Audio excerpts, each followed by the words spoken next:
Well, that's how it is. So I'll take that luxury foreign car off your hands. It's wasted on a plain woman like Margareta. Just the other day, my folks were saying they wanted to buy a new car. Ever since we got married, my husband, Brandon, has become increasingly selfish. He even started coveting the precious car I got from my parents. I had been enduring it for a long time, but even I had reached my limit. My name is Margareta. I'm 25 years old. I met my husband Brandon at college, and we have been married for 2 years. Compared to me, who's introverted and not great at socializing, Brandon is outgoing and has many friends. We got to know each other in our college seminars, and gradually we began to talk more, eventually studying together in libraries and cafes. Even though we were in the same seminar, I never imagined someone as plain and unnoticeable as me would end up dating someone popular like Brandon. And to my surprise, it was Brandon who asked me out. I was ecstatic, experiencing mutual love for the first time. Of course, I immediately said yes to his proposal, and our relationship started. It made sense that I was drawn to Brandon. He was good-looking, had a friendly demeanor, was serious about his studies, but it should have been different for Brandon. He had plenty of cute, fashionable female friends around him. He could have easily found someone else to be his girlfriend. I once boldly asked Brandon, "Do you really think I'm the right one for you?" He looked surprised and responded, Huh? What brought this on? "I'm like this and don't have much confidence. Just wondering why you chose me as your girlfriend." After pondering a bit, Brandon muttered a typical response. Well, I guess it's comfortable being with you. I must have looked unsatisfied because he then said, What's with the silence? Do I really need to spell out everything I like about you? Brandon replied with a hint of annoyance, fiddling with his mobile phone. Not wanting to push him away, I quickly wrapped up the conversation. "Yeah, you're right. Sorry for bringing it up out of the blue." Though I had lingering doubts, our relationship continued smoothly. Time flew by. We graduated from college, got married, and moved into a condominium. I found a job at a general company, while Brandon pursued graduate studies and academic research. When I mentioned getting married, Mom seemed very happy. "That's a great deal. Dad and I were a bit worried. We thought Margareta would at least introduce a boyfriend to us." Sorry, I should have told you about Brandon sooner." "That's all right. You've always been one to keep things to yourself, Margareta. Always trying not to trouble us, handling everything on your own. But knowing you have someone to support you makes me relieved. Brandon will be there to protect you." My parents also met in college and still have a loving relationship, which I admire. Dad was a hard worker. After graduating, he joined a renowned company, steadily climbing up the ranks to an executive position. There is Mom, who respects Dad and supports him by his side. She used to work at a publishing company, and after getting married, she perfected her hobby of cooking while raising her children. Now, she's a popular cooking expert, having published several recipe books and teaching cooking classes. They respected each other's lives and never restricted one another. Growing up under their roof, I too developed a spirit of independence. Though my only forte was studying, I didn't pursue graduate school. I wanted to be self-sufficient as soon as possible and establish my own life. I was raised comfortably in a well-off family, but I couldn't remain the pampered daughter forever. I wanted to build my own family, just like Dad and Mom. I hoped to have children one day and make my parents happy. It was more a goal than a dream. It might seem ordinary, but it's not that simple, especially for someone as awkward as me. After we started living together, Brandon gradually became more selfish. He was a graduate student and worked part-time, but he hardly contributed to our living expenses. "Hey, Brandon, it would really help if you could put a little more of your part-time earnings towards our expenses." I said this casually, not wanting to upset him, but he coldly replied, What? I do contribute some, besides. Didn't you say, when we decided to move in together, that you would handle the living expenses, Margareta? Brandon had always said he wanted to be a professor, which is why he went to grad school. Brandon has been saying that for a while, wanting to support his dream. When we decided to get married, I said I got a decent salary from the job I landed after graduation. Don't worry about it, just focus on your research, Brendan. I mumbled hesitantly, yeah, I did say that, but couldn't say anything more definite, and Brendan let out a big sigh. Oh, I guess you wouldn't understand, Margareta. Being a grad student involves a lot of expenses for socializing and stuff. Oh, I forgot to mention, I need to go on a research trip soon. And, I'm a bit short on the travel funds. Could you lend me like $500? I'll pay you back later. This kind of financial pressure from Brendan became more frequent after that, and the problems deepened. The number of nights Brendan spent out increased noticeably. I sat in front of cold meals, waiting for a call on my mobile phone. On the rare occasion he came home in a good mood, I remained too lenient. Sometimes he would say, Hey, Margareta, remember you want to visit that place? I have tomorrow off. Let's go together. bringing up trips out of the blue, or Wow, today's dinner is my favorite. That's so like you, Margareta. Always knowing what I like. I was constantly swayed by his words and actions. Every time Brendan was kind to me, I caught a glimpse of the ideal married life, and my heart wavered. I knew this unnatural way of living couldn't last. Tormented by loneliness and anxiety, and unable to confide in anyone, I kept everything to myself. I didn't want to sadden my parents, who had been so happy when we decided to get married. But they must have started to realize something was wrong. When I visited my parents' house after a long time, Dad casually said, Why don't you stay tonight? You must be tired from the unfamiliar life. How about dinner with the family for a change? That night, Mom prepared an array of lavish dishes showcasing her culinary skills. During dinner, Dad mentioned, By the way, your sister visited the other day. She wanted to see you, Margareta. She said you should get together for tea sometime. It's always sudden with her. That's just how she is. I keep telling her to let us know in advance. Dad shrugged as if it couldn't be helped. The sister he referred to was my Aunt Eileen, a lively, ambitious, and independent woman. I'll get in touch with her soon. Yes, do that. Eileen loves you a lot, Margareta. She's always complaining about how Brendan stole you from her, and yet she's adamant about not getting married herself. Well, that's just Eileen for you. Before I met Brendan, Eileen was more like an older friend than an aunt. I could talk to her about things I couldn't tell my parents. She understood me better than anyone and always supported me. I was too shy to tell her about Brendan at first. I wanted to see Eileen again and show her I was doing well. A few days after staying at my parents', I met Eileen at a cafe we had arranged to meet at. Eileen, a fashion designer, was dressed exceptionally stylishly as usual. Eileen scrutinized my outfit from head to toe and said gently, You know, Margareta, for a woman, marriage is just the beginning of a lifelong challenge. You'd always feel attractive. No matter how little confidence you have, clothes can transform you, so never neglect yourself. And she elegantly sipped her tea. Indeed, I had completely forgotten about fashion lately. I'm so sorry for not getting in touch for so long. I apologized in a low voice, and Eileen said, That's just like you, Margareta. Being honest and serious is great, but being too timid comes from a lack of experience. But I was so happy when I heard you had found someone special. I thought finally Margareta has taken her first step. It had been a long time since I had met someone outside on a day off. Luckily, the weather was perfect.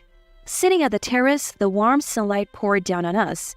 In this peaceful atmosphere, I felt I could open up about my worries to Eileen without feeling too down. Yeah, at first, I thought even someone as timid as me could make it work with Brendan, that I could really do it, but Eileen listened to my whole story without interrupting, just nodding kindly. When I finished, she asked, I guess you haven't told your parents about this, have you, Margareta? Yes. I even hesitated about telling you today. I didn't want to admit my weaknesses to anyone. I thought I should be able to overcome this on my own, to be truly independent. I know if Dad and Mom heard about this, they would want to take me back home right away. So I want to try to handle this by myself as much as I can. Eileen respected my decision and didn't press any further. But she said at the end, If you ever really need help, let me know first. If my dear Margareta asks for help, I'll come to you no matter where I am." A month later, Mom called and said, "When you have time, could you come over? It's not urgent." I had the next day off, so I visited my parents. Seeing a car parked in the driveway, I exclaimed, unable to hide my excitement. "What? Dad, this car? Did you get it recently?" Dad, with a satisfied look, teasingly said, Want to take it for a spin? "Really? Can I? It's such a fancy car. What if I crash it?" Don't worry about that. This car is for you, Margareta. Use it as you like. It'll be handy to have. Mom whispered to me, "We saw this car in a TV commercial and you said it was cool." Dad remembered that, so this is our gift to you. You've been having a tough time lately, so we wanted to cheer you up. If things get hot, just drive this and come home anytime. She smiled kindly. The car Dad chose for me was an SUV from a world-famous foreign brand, and he had even secured a parking spot near my condominium. I couldn't help but laugh in disbelief. Later, when I was driving the car downtown, I fumbled in my pocket, found the car key, and pressed the button. The lights flashed in all directions. Just then, a familiar voice called out from behind. What's up with that car? I turned around to see my husband, Brandon. He hadn't been home for quite a while. It was almost like we were separated. I was speechless, and he said with a know-it-all look, Oh, I see. Got it from your parents, huh? Whenever I faced Brandon, I found myself unable to say anything. But I was tired of feeling that way. "Brandon, it doesn't matter to you anymore. You probably don't care about me anymore," I said, mastering my voice and piecing my words together. Then, Brandon uttered something unbelievable. What? You're just realizing now? Did you seriously believe all this time that I loved you? It's laughable how optimistic you are. His dry laugh echoed in my ears. Something inside me finally snapped and I blurted out unusually loudly. "Then why did you marry me?" Wow, hysterical much? Fine, I'll tell you. Your family is rich, right? I figured marrying Margareta would mean I wouldn't have to worry about food for a while, considering what I make from part-time, work, and studies. So I'll take that car too. It's wasted on a plain woman like you. My parents were just saying they wanted to change their car. It's like killing two birds with one stone. Doing a favor for my parents. Brandon was completely unabashed, spouting his justification. Oh, and if you refuse, we're getting a divorce. You know, without me, you might never find another man. So think hard at home and what's the right decision. Brandon threw these words and left abruptly. I was left in a state of anger and sorrow. Overwhelmed by a terrible headache, breathing ragged, I sat in the driver's seat for a while, waiting for my emotions to settle. Then I took out my phone and called my Aunt Eileen. A few days later, things took a rapid turn. I readily agreed to the divorce and left the condominium to return to my parents' home. My parents welcomed me with open arms and life finally seemed to regain some tranquility. But a week later, during a peaceful afternoon, an unwelcome visitor arrived. My ex-husband Brandon stood at the front door accompanied by his parents. After they were ushered into the living room, Brandon's father started. We're here to discuss our son's divorce. It's quite urgent. His tone was intimidating. When writing the divorce papers, Brandon was told by Margareta, if you don't agree to the divorce, I'll ruin your future. With my parents' connections in the university, it would be easy to crush a junior grad student's career if their only daughter cries to them. He truly loved Margareta. Such treatment is too much. This is clear intimidation. We could easily contest the divorce. He was deceived by a terrible woman. Behind her plain appearance, she's a mean-spirited, greedy woman. Poor Brandon. I heard she paid him to stay away. She must have had men over. We need to go to family court and claim Brandon was threatened by his wife. But if there is an appropriate apology, things might change. For instance, if Margareta gives up that car she's driving, that might smooth things over. Brandon remained silent beside his protesting parents. Suddenly, the doorbell rang, and after a brief pause, Mom sighed and went to the door. Elaine appeared behind Mom as she returned to the living room. "Sorry, I'm late. How far have you gotten in the discussion?" Brandon's family had met Elaine once at my wedding. What are you doing here? It's rude to barge in like that. We're busy now. Outsiders should leave. Now, don't be like that. You hear about Brendan's divorce, right? How does an outsider like you know about that? I was informed by my brother earlier. I couldn't stay away from such a crucial moment for my dear niece. Elaine gave a small reassuring glance. You're probably here to cancel the divorce or beg for money. Can you still say that after seeing this? Elaine pulled out a stack of documents from her bag, spread them out on the table, and showed them. I hired a detective to investigate. It seems Brendan, despite being married, has been cheating with several women. He rarely came home because of that. He took advantage of Margarita's kindness to live as he pleased, even begging for money. That's nonsense. I was just busy with my research at the university. When I did come home, we ate together and went on trips, right? We were like any other married couple, right, Margarita? Say something. Brendan, you don't need to say anything. We'll handle this. It's not your fault. We understand, said his father. That's right. These documents from who knows where are surely lies. Our Brandon would never cheat. He's such a kind and excellent son. His mother protested. You may be kind to your parents, but that's only within your family. The apple doesn't fall far from the tree. Now, Brenda's mother, please look at these photos, Elaine said, pulling out a picture from the documents. Recently, I stayed at a hotel for a business meeting and saw Nicholas there.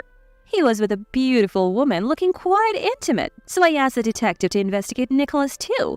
The results were as I expected. You understand, don't you? Brandon's mother's face turned pale. She grabbed the documents and scanned them intensely. What is this, Nicholas? Since when have you been doing this? It's a lie. All lies. Veronica, stop looking. Give me that. Nicholas, looking panicked, tried to snatch the documents, but it was too late. Veronica, distraught, confronted Nicholas. You have been doing this behind my back? The car you wanted so badly was for her in these photos, wasn't it? No matter how Nicholas tried to calm her, Veronica wouldn't listen. The discussion about Brendan's divorce was forgotten. Veronica left the house crying, and Nicholas hurried after her. Brandon, left behind, said, Hey, wait, what about me? And followed them out in confusion. We all remained in stunned silence for a while, but Elaine was the only one with a satisfied look winking at me. Later, Elaine told me that Brandon's parents did indeed get divorced. You won't fall for such a terrible man again. Let's make you more attractive. I'll teach you everything about polishing yourself as a woman. Despite her busy schedule, Elaine visited me and took me to various places. Meals, shopping, trips. During this time, I learned a lot from her. A year after the divorce, I decided to go to graduate school. I continued to improve myself while studying hard. Time flew, and one day, someone called out to me at a street intersection. I turned around to see Brandon. It's been a while. You changed a lot, haven't you? At first, I didn't even recognize you. Brandon said, looking at me intently. In Brandon's eyes, the woman standing before him was no longer the plain ex-wife. He knew, but had transformed into an incredibly beautiful and attractive woman. In contrast, Brandon himself had fallen on hard times. Due to the scandal of his parents' divorce, it seemed he was no longer attending graduate school. His parents, Nicholas and Veronica, had decided not to provide any financial support to Brandon anymore because of the situation he caused. He was far from the carefree life of going out, struggling even to afford his tuition and living expenses. The women who once flocked around him left him one by one. The farmer glory he enjoyed vanished in an instant, and now he found himself face to face with his ex-wife, who seemed to be a completely different person. Brandon, perhaps feeling desperate, started to say, Hey, would you like to catch up? Maybe we could go to a cafe or something? Just as he began, a man approached and asked, Sorry for the wait. Are you a friend of Margarita's or something? Shifting his gaze to Brandon. This man was Leonard, someone I was currently dating. You see that guy? Isn't he really handsome? He's so tall. Wow, yeah. Could he be a model or something? A group of women nearby commented, looking at Leonard. He's someone I used to know a long time ago, but it's okay. We are done talking. Let's go, shall we? Is that so? All right then, let's go. Leonard said, taking my hand and briefly greeting Brandon. Brandon stood there, stunned, watching us. Without any concern for Brandon, Leonard led me by the hand towards the crosswalk, and I too never looked back, keeping my eyes fixed straight ahead as we left.